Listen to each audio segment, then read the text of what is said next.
I'm going to show you how to determine your carbohydrate tolerance level, your carb limit, with a continuous glucose monitor. You're going to see exactly how I do it.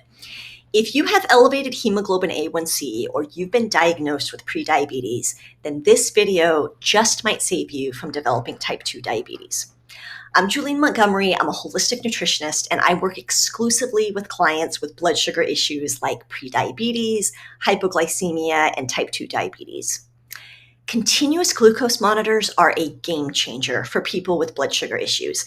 And while CGMs have traditionally been used by people with diabetes, anyone can now get them over the counter through Dexcom and Abbott.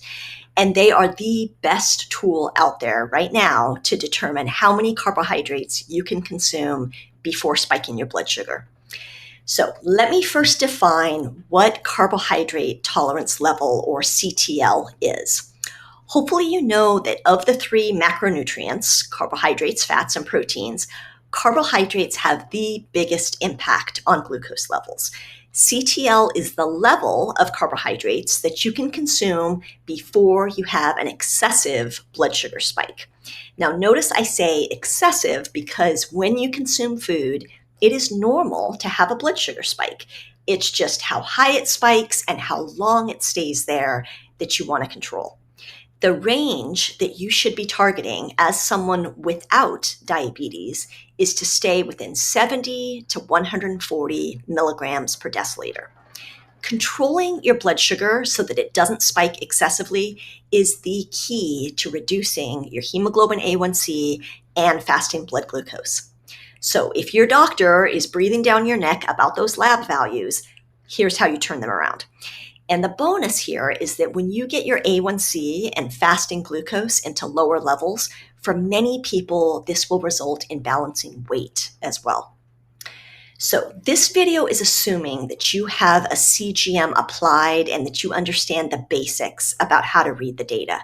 If you don't have a CGM, check out my CGM Jumpstart program. It's a super fast and affordable way to get up and running on a CGM, even if you have no knowledge of where to begin. Check it out below. Now, the other tool that you really need to have to determine your CTL is an online food journal, something like Chronometer or MyFitnessPal. A food journal is so helpful when you're trying to alter your eating habits. So plan to journal your food the entire time you're wearing a CGM. The journal I'm using here is the one that my clients use when they work with me. So you can see that I've logged a snack that includes 40 grapes, which is a little over a cup. You can see how the journal breaks down the macronutrients so that you can see exactly how many carbohydrates there are. That's the info you're going to need. Now, if you're on a budget and you can't use a food journal, then the budget alternative is to just Google your food items to see what their carb content is and then track it on a written journal or piece of paper. So the plan here is that you're going to run a few little experiments with your CGM. You're going to be a CGM scientist with your own body. And through these experiments, you're going to see with your own eyes how many carbs you can consume before experiencing an excessive blood sugar spike. So the first thing to do is fun and easy. Identify one of your favorite foods that happens to be higher in carbohydrates.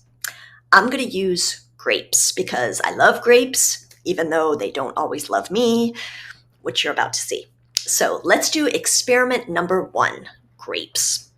So I know from logging my grapes in my food journal that a cup contains about 35 grams of carbohydrates. So then I eat that whole serving of grapes at a time when I have at least 2 hours to dedicate to my experiment. And it's important to not eat anything else during those 2 hours. So I ate the grapes and then I watched what happened to my blood sugar. You want to wait until you see your data line peak and then begin to come back down. This is called the post-meal glucose peak. So here's what mine did with the grapes. Oy, yes, I have insulin resistance too. It's far above the target maximum of 140 milligrams per deciliter. So I know from this first experiment that 35 grams is not my CTL. I'm going to need to go lower. And judging by how far up my blood sugar went, I'm going to need to go quite a bit lower. So I then repeat the same process for experiment number 2, but this time I used less, about a half cup of grapes, which is about 20 grams of carbs. And this is the result. Much better. And pretty much right at that upper limit of 140 milligrams per deciliter. So that is my CTL with grapes. Now, I make a mental note of that and maybe even write it down so that I remember it. So now I know 2 things. I know that when I want to eat my favorite fruit, grapes, that I should really only eat about a half cup, which is good news to me because a half cup is still pretty good. I don't feel deprived. And I also know that 20 grams is a pretty good indicator of my carbohydrate tolerance level. So now I say pretty good because my CTL can be affected by a number of variables. If I eat something else with the grapes, if time of day is different, even how much sleep I've gotten the night before can affect how my body responds to carbohydrates and the glucose that's created from those carbohydrates. But all that said, it is still helpful information. And although I figured out my CTL with 2 experiments, it might take you more than that.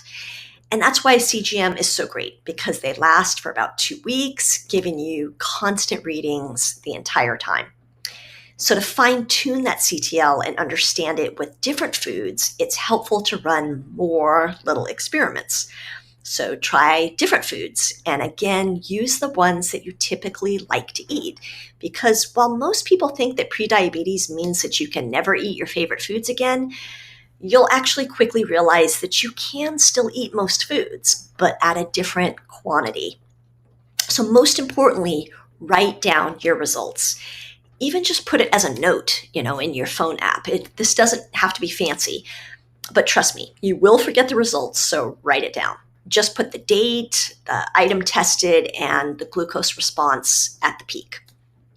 And then do this same process for each test where you isolate the food, consume it, and then look for the glucose peak after about 1 to 2 hours. The more experiments you do, the more you will start to see consistency in how many carbs you can consume before you exceed that upper limit of 140 milligrams per deciliter. So for me, I know that my CTL is around 20 grams of carbs at a single sitting. I can, of course, consume more carbs at a later point for a snack or a meal. So how does this info help me? Well, when I plan a meal or even when I'm out and about, then I know about how much I can eat of a particular food. So for example, I'm about to go on vacation and I need to bring some snacks to have on the plane. And I like to bring protein bars as snacks.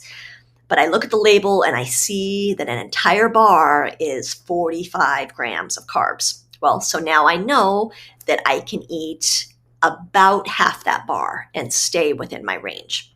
So I'll eat that and then I'll have that and pair it with something that is carb neutral, like say a cup of cottage cheese or a handful of macadamia nuts.